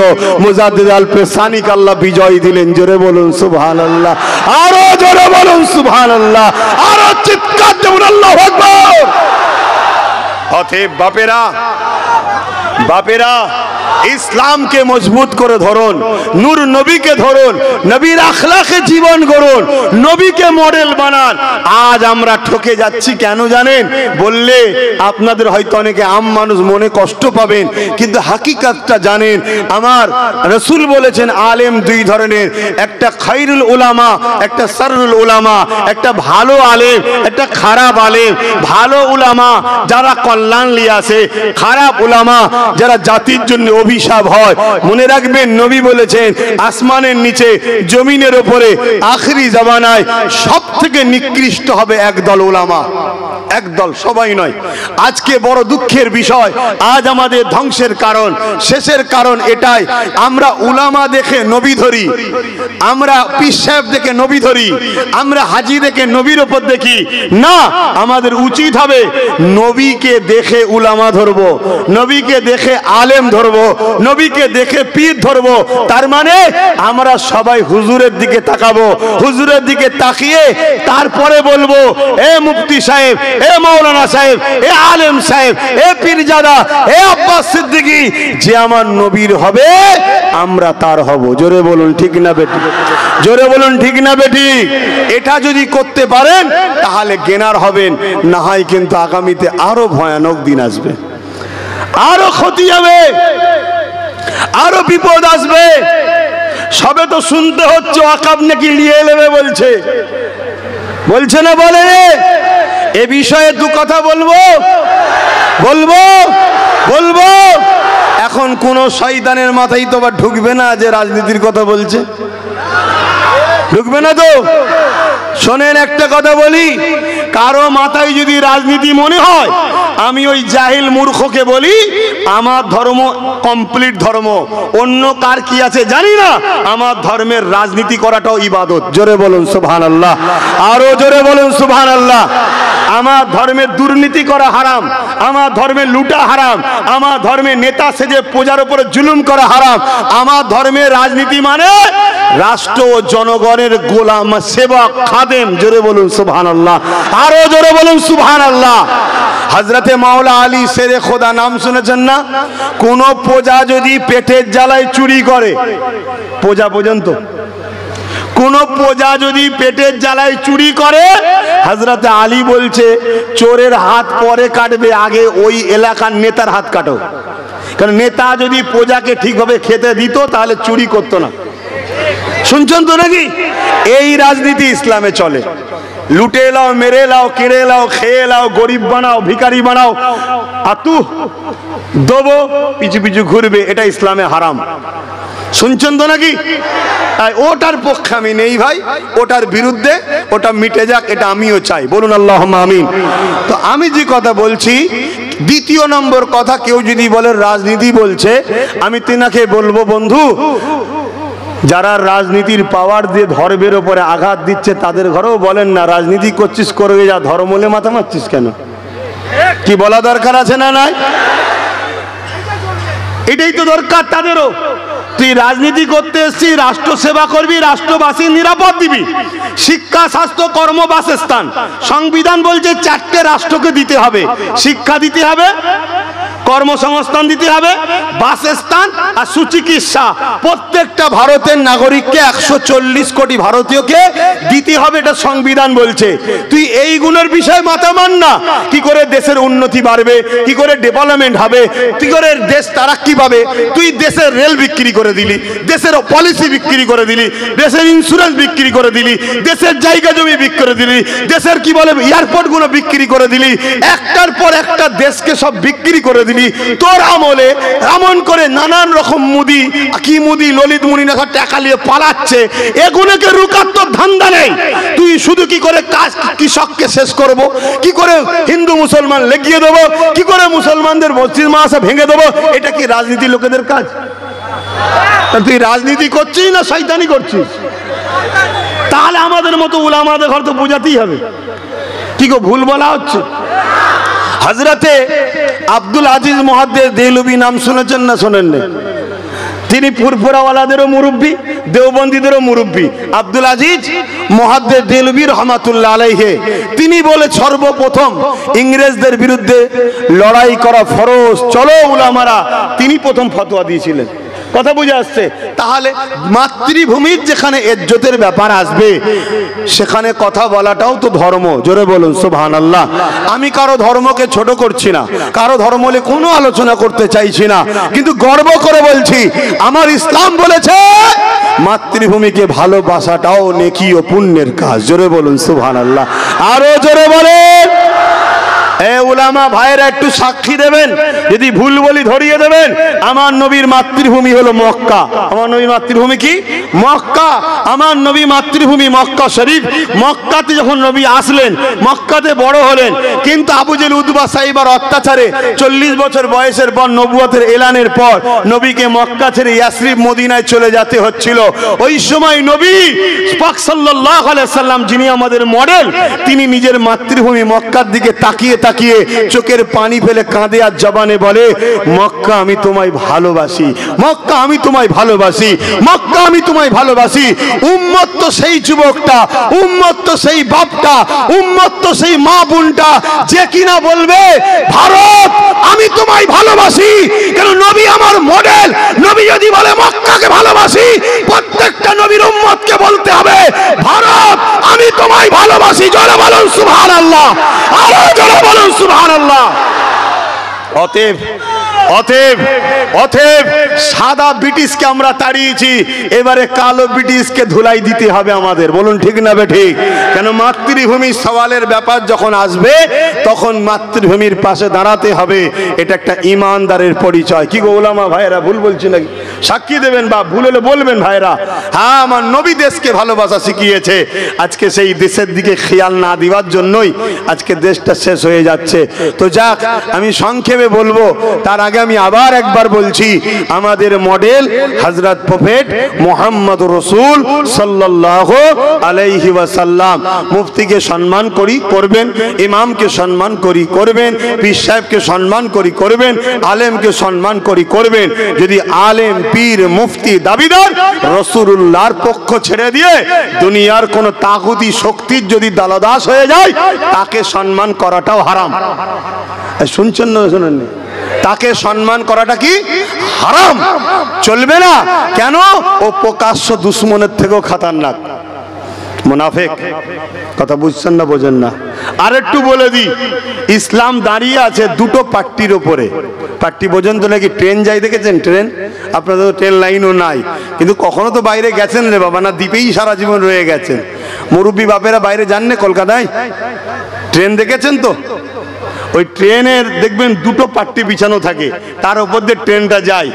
তো এই ট্রেনটা ধরুন ইসলাম, বুঝাবার জন্য বলছি, ট্রেনটা ইসলাম, এতে আপনি যাচ্ছেন, কিন্তু দুটো পাট্টি দরকার। ইসলামের রাস্তাও দুটো। কুনতুম খায়রা উম্মাতিন উখরিজাত লিন-নাস তা'মুরুনা বিল মা'রুফ ওয়া তানহাউনা আনিল মুনকার। বলুন কোরআনে আছে না নাই? এটা কালামুল্লাহ, আল্লাহর কথা, আমার আব্বার কথা নয়, আমার দাদুর কথা নয়। চলো দাদা হুজুরের কথা মানবো না, আমি অন্য হুজুরের মুরিদ। ঠিক আছে বাবা, যা। কিন্তু এটা তো আল্লাহর কথা, প্রত্যেককে মানতে হবে। আল্লাহ কোরআনে বলছেন, কুনতুম খায়রা উম্মাতিন উখরিজাত লিন-নাস তা'মুরুনা বিল মা'রুফ ওয়া তানহাউনা আনিল মুনকার। তোমরা ভালো কাজ করো, অন্যায়কে মিটিয়ে দাও। অন্যায়কে কি? জোরে বলুন। ভালো কাজের আদেশ দাও, অন্যায়কে মিটিয়ে দাও। ভালো কাজ করো, করার আদেশ দাও, অন্যায় করো না, অন্যায়কে মিটিয়ে দাও। মনে রাখবেন, আমার নবী এই 11 বছর ধরে এই পৃথিবীর যত অত্যাচার ছিল, জালিম ছিল, অত্যাচারী শাসক ছিল, সবার বিরুদ্ধে আল্লাহ নবী সংগ্রাম করেছে, লড়াই করেছে। আল্লাহ নবী অন্যায়কে মিটিয়েছে, নারীর অধিকার দিয়েছে, এতিমের অধিকার দিয়েছে, বিধবার অধিকার দিয়েছে, গরিবের অধিকার দিয়েছে, ইনসাফ দিয়েছে, ইনসানিয়াত দিয়েছে। পৃথিবীর জুলুমকে খতম করেছে, অত্যাচার খতম করেছে। পৃথিবীতে জঙ্গল রাজ বন্ধ করেছে, গুন্ডা রাজ বন্ধ করেছে, সন্ত্রাসী রাজ বন্ধ করেছে। এই 11টা বছর ধরে নূর নবী এই পৃথিবীর প্রত্যেকটা অসহায়ের মানুষের চোখের পানি মুছে হাসিয়েছে। তখন পৃথিবী জঙ্গল রাজ বন্ধ হয়ে গিয়ে পৃথিবী যখন পরিষ্কার হয়ে গেছে, তখন আমার আল্লাহ বলেছেন, বন্ধু এবারে মেয়েরাজে আসুন। আমার নবী মেয়েরাজে গেলেন, যাবার পরে আল্লাহ বলছে, বন্ধু পৃথিবীতে তো অন্যায় খতম, জুলুম খতম, সন্ত্রাসী খতম, দাঙ্গা খতম, রেপ খতম, অত্যাচার খতম। মানুষ হাসছে, এখন শান্তি পেয়েছে, আজাদ পেয়েছে, সাম্য প্রতিষ্ঠিত হয়েছে।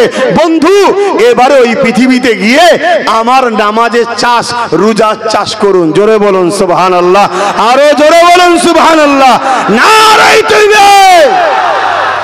এখন বলুন, আপনার গ্রামের এতিম কি হক পায়? বিধবা হক পায়? মজলুম হক পায়? কৃষক তার ফলের মূল্য দাম পায়? এতিম সে বিধবা, এতিম সে নিরাপদে আছে? আলেম উলামা যত যত মর্যাদা আছে যদি না থাকে তাহলে এই জঙ্গল রাজে আপনি কিসের নামাজ রোজার বাহাত দেখাচ্ছেন? কথা কিছু মাথায় ঢুকছে না, ঢোকে না? এটা তো বন্ধ করতে হবে। কি গো বাপ, অসুবিধে হচ্ছে নাকি? জলসা কমিটি বারবার বলছিল আপনাকে আসতে হবে, আসতে হবে। আমি শুধু বলছি ঠিক আছে পরে কথা হবে, কেন আমি দেখি আগে আমার ভোল্টেজ নিতে পারে কি।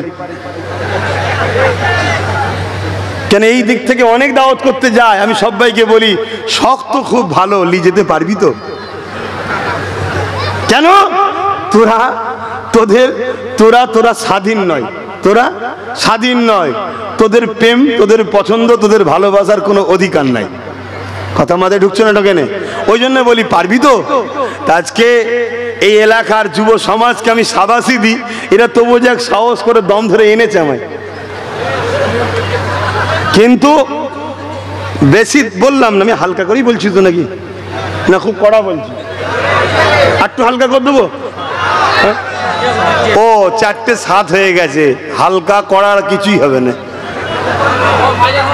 কথা বুঝছেন না?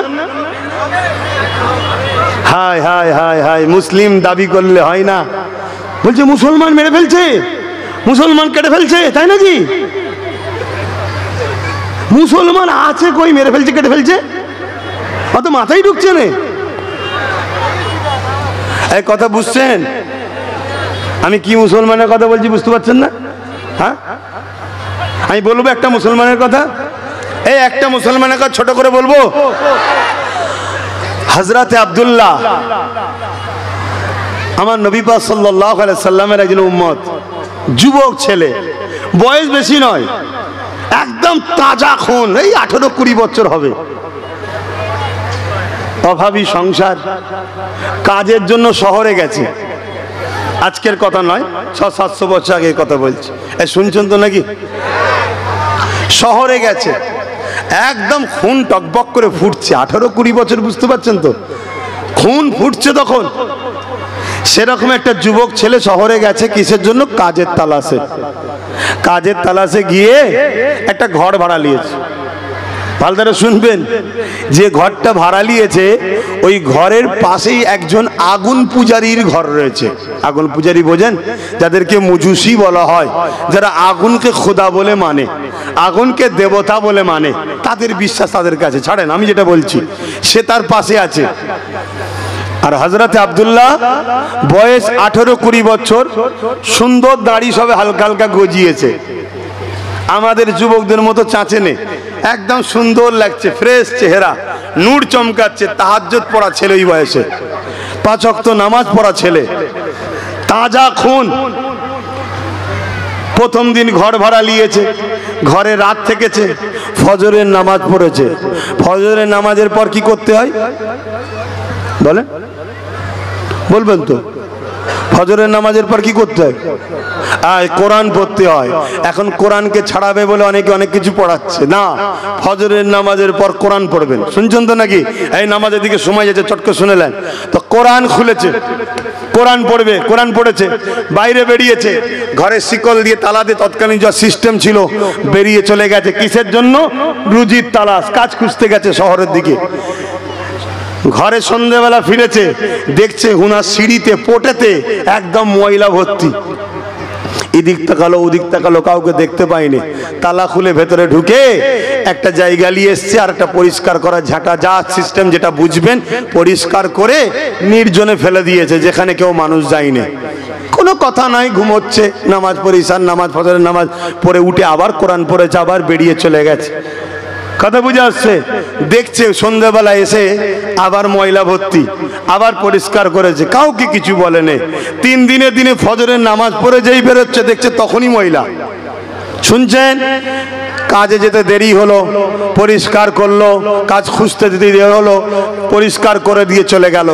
এভাবে কয়েক সপ্তাহ যাচ্ছে, কিন্তু কোনোদিন কিছু বলেনি।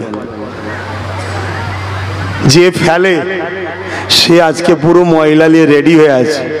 সে ভাবছে মুসলমান হয়তো আমায় খুঁজছে।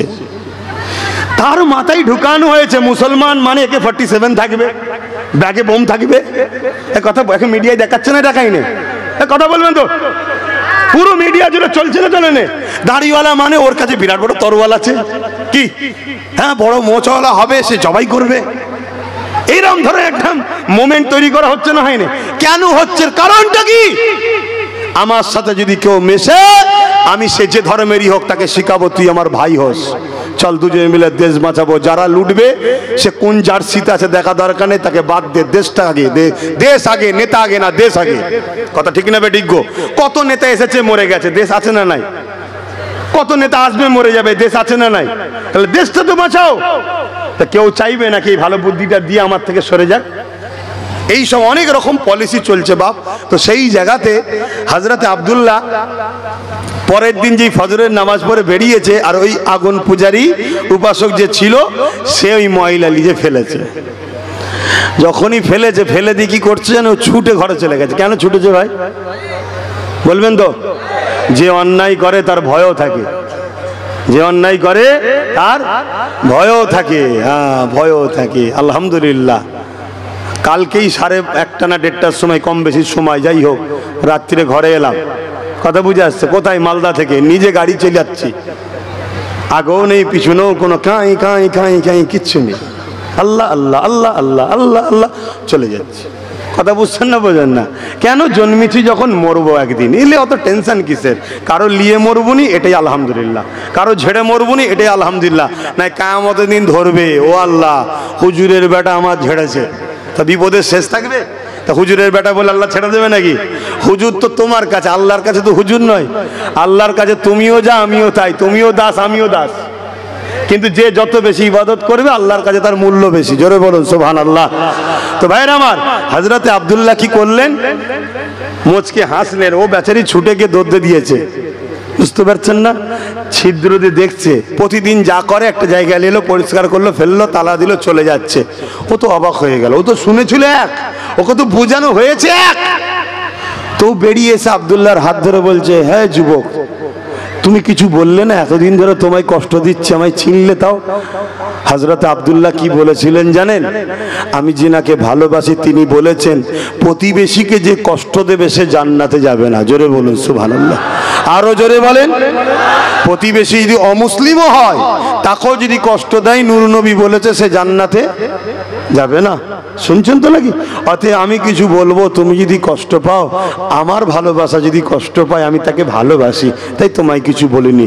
জিজ্ঞেস করছে তিনি কে? হযরত আব্দুল্লাহ বলছেন তিনি হলেন প্রফেট মুহাম্মদুর রাসূল। জোরে বলুন সুবহানাল্লাহ। বলছে শুনেছি তিনি নাকি অনেক জুলুম অত্যাচার করেছে। ও শুনেছো, পড়েছো? শুনেছো, নিজে পড়েছো? না, এলাও জীবনী লাও, পড়ো পড়ো। তো জীবনী পড়ছে, পড়তে পড়তে পড়তে পড়তে পড়তে পড়তে পড়তে একদিন কখন যেন চোখের কোনা দিয়ে পানি ঝরলো। আব্দুল্লাহর কাছে এসে বললো, আব্দুল্লাহ আমিও ইনাকে আমার মডেল বানাতে চাই, মুহাম্মদ রসুলের গোলাম হয়ে গেল। জোরে বলুন, আরো জোরে বলুন, আরো জোরে বলুন। অতএব নবীর আখলাক তৈরি করুন। যেগুলো আজকে হুড়োহুড়ি করছে দেখবেন, কাল আপনার সাথে মসজিদে ঢুকছে দেখবেন। কথা শেষ, সালাম দেবো, ইয়া নবী সালাম।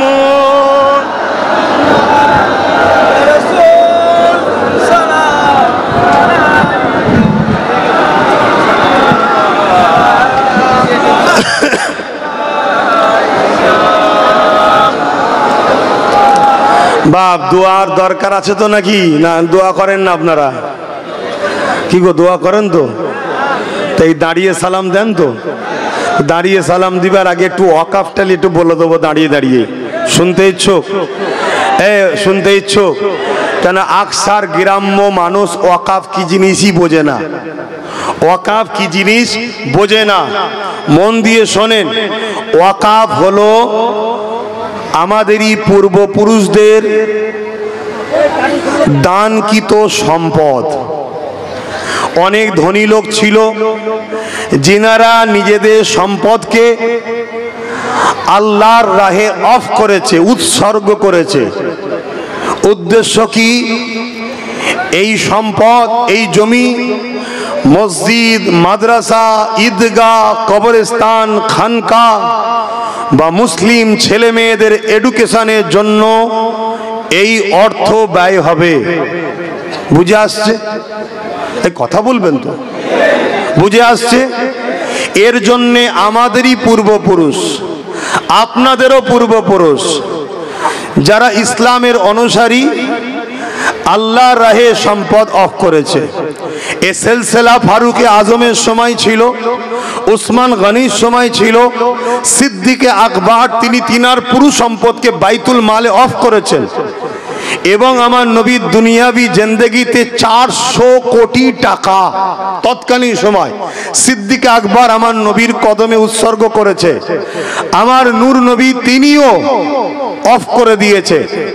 তো এই যে সম্পদ আল্লাহর রাহে অফ করা হয়, এই অর্থ মসজিদে যাবে, মাদ্রাসার কাজে লাগবে, খানকা ঈদগাহ, বিশেষ করে গরিব ছেলে মেয়েদের এডুকেশনের জন্য খরচ হবে। কারো ছেলে ভ্যান চালায়, দিনমজুরি করে, লেবারি করে, তার ছেলে 95% নাম্বার পেয়েছে, মেডিকেলে ভর্তি হতে চায়, ল নিয়ে পড়তে চায়, ইঞ্জিনিয়ারিং হতে চায়, সায়েন্স নিয়ে পড়তে চায়, তার পিছনে এই অর্থ ব্যয় করে তাকে শিক্ষার দিকে আগাবে, সে শিক্ষিত হবে। মৌলানা আবুল কালাম আজাদ, এপিজে আবুল কালাম যেমন ভারতের বিখ্যাত একটা সায়েন্টিস্ট এবং জিনার জন্য আজকে ভারত দাদা হয়ে আছে, অর্থাৎ পারমাণবিক শক্তির মেন মাস্টার মাইন্ড, ওই রকম আমার ভারতের লক্ষ কোটি মুসলিম ঘরের সন্তান আছে, এক একটা এপিজে আবুল কালাম হতে পারে, কিন্তু তাদেরকে এগিয়ে না দিয়ে তাদের পিছন থেকে পা ধরে টানা হয়েছে, তাই তারা আগাতে পারেনি।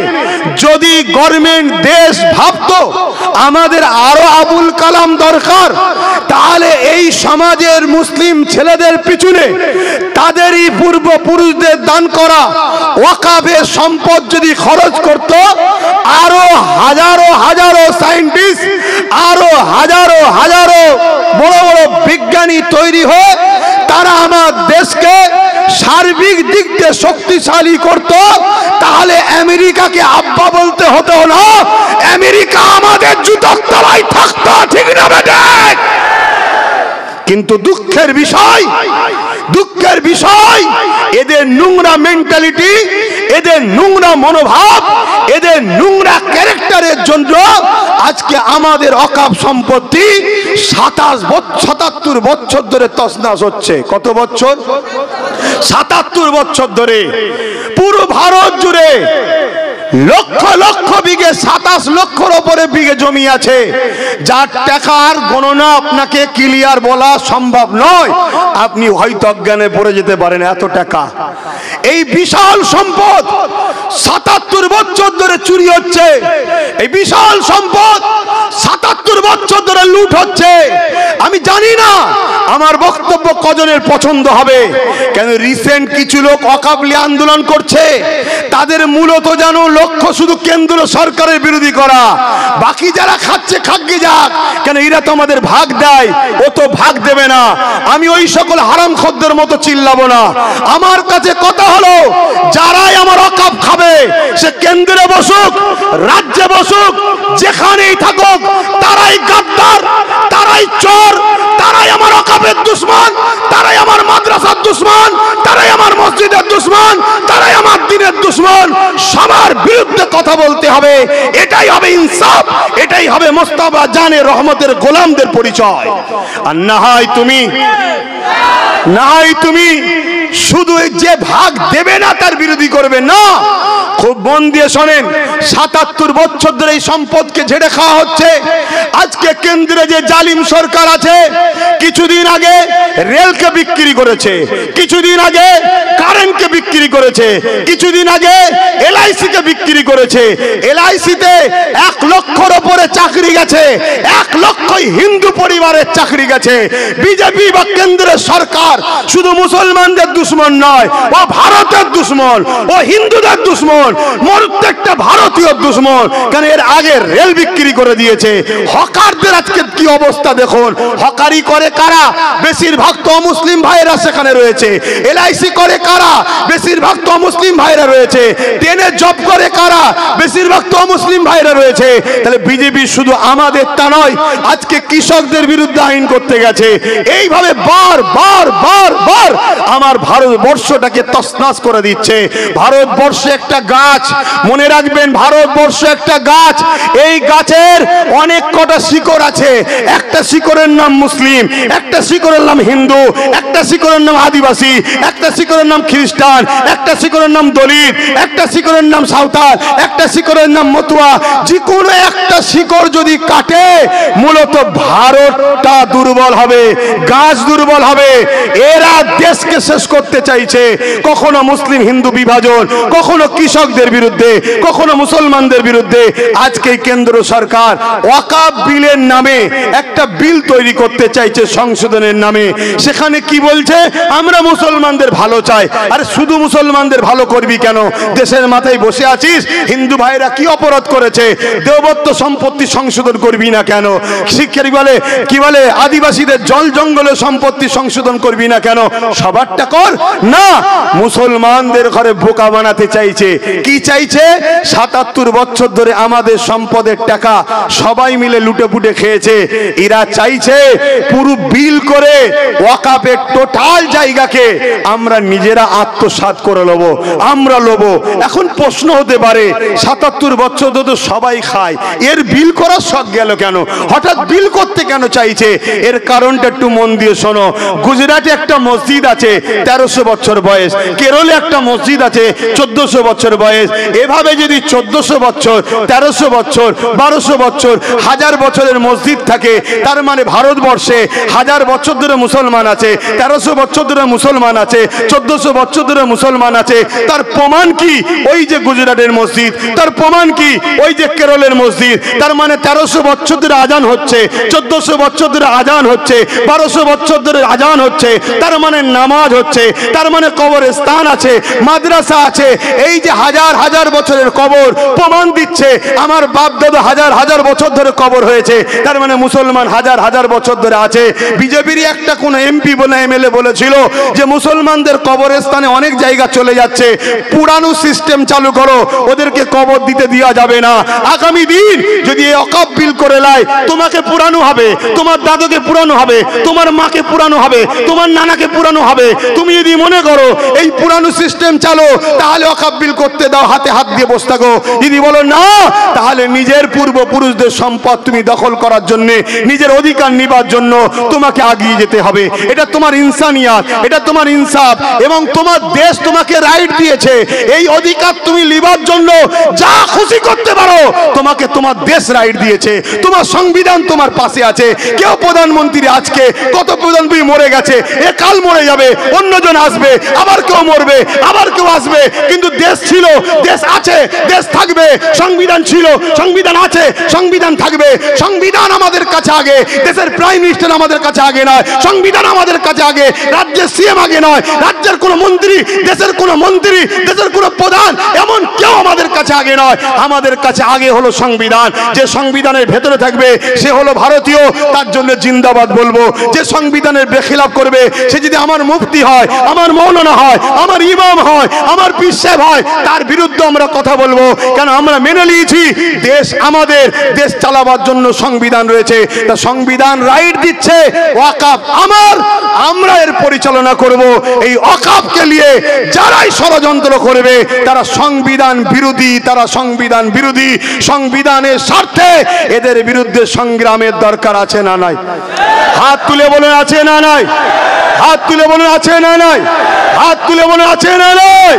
কিন্তু আমার প্রশ্ন আপনাদের কাছে একটা, প্রশ্ন একটা, এই লড়াইটা করবেন কাদের সাথে? যারা দীর্ঘ ৭৭ বছর ধরে ওয়াকফ খেয়েছে তাদের ঘরে সাথে লড়াই করবেন? এক কথা বলছো না তো? যারা দীর্ঘ ৭৭ বছর ধরে খেয়ে আসছে তাদের ঘরে নিয়ে লড়াই করবেন? আমি তো দেখছি অনেক মুফতি মৌলানা, খারাপ নেবেন না, হয়তো অনেকে ভুল বুঝতে পারেন, না আমাদেরকে নতুন করে ফাঁসানো চলছে। অনেক মুফতি মৌলানা দেখবেন সামনে সারিতে দাঁড়িয়ে গেছে, চলো আন্দোলন করতে হবে। আরে তোকে তো দেখতাম ওর সাথে ওর সাথে ওর সাথে ওর সাথে সবার সাথে তুই উঠা বসা করেছিস দীর্ঘ বছর ধরে। তারাও যখন অকাপ খাচ্ছিল, কই তোর মধ্যে তো কোনো কথা নাই ছিল কি? তাহলে আজকে তুই কেন চিল্লাচ্ছিস? অতএব সাবধান হন, সতর্ক হন। আমি শেষ কথা বলছি, আমি 2014-15 থেকে অকাপের পক্ষে আন্দোলন করছি না করিনি? দেখেছেন না দেখেননি? তাহলে আমার বিরুদ্ধে তখন তো অনেকে বিরোধী করেছিল। আজকে কি হলো? আমি যা বলেছি বিগত দিন আজকে ঘটছে না ঘটেনি। এরপরেও বলছি আপনাদের স্বার্থে সাথ দেবো। ইসলাম নিয়ে আপনাদের ভাবতে হবে না, ইসলাম আল্লাহ যথেষ্ট। আপনাদের অস্তিত্ব থাকবে না, সাথ দেবো, সময় নেই, সাথ দেবো। আপনারা বুকে হাত দিয়ে বলুন, আমি ডাকলে আপনারা সাড়া দেবেন? আমি ডাকলে আপনারা সাড়া দেবেন? আমি ডাকলে আপনারা সাড়া দেবেন? হাত লম্বা করে বলছেন তো? হাত নাবেন। কিন্তু মনে রাখবেন, আমার ডায়ে আমার বাঁয়ে তারা থাকবে না, তাদেরকে কিন্তু আমি রাখবো না। যারা 77 বছর ধরে আমাদের ঝেড়ে খেয়েছে তাদেরকে রাখবো না। আর আমার বাঁয়েতেও তাদেরকে রাখবো না যারা এই 77 বছর খেয়েছে, তাদের সঙ্গে যারা দালালি করেছে তাদেরকেও রাখবো না। আমার ভাষা কি কষ্ট নিল? আর কথা নেই, শেষ করছি। একটু সালাম দিয়ে নবী সালাম ইয়া রাসূল সালাম ইয়া হাবিব সালাওয়াতুল্লাহ। সময় দিয়ে খেয়াল করে আমি সংক্ষেপ করছি। অনেক ভালো ভালো উলামা আছে না নাই, যারা 77 বছর কারো দালালি করে না, আছে না নাই? এই কথা বলে আছেন না নাই? তাদেরকে সামনে এলে লড়ব আগামী দিন। অসুবিধা আছে কেন? জয় কার হাতে? বিজয় কে দেয়? চেষ্টা তো আমাদের, কামিয়াবি কে দেয়? একটা শেষ কথা বলবো, সকলে তাড়াতাড়ি বসেন, তাড়াতাড়ি বসেন, তাড়াতাড়ি বসেন, সকলে বসেন তাড়াতাড়ি। বাপ ভাইরা, এত শর্ট সময় কি হবে? বসেন বসেন।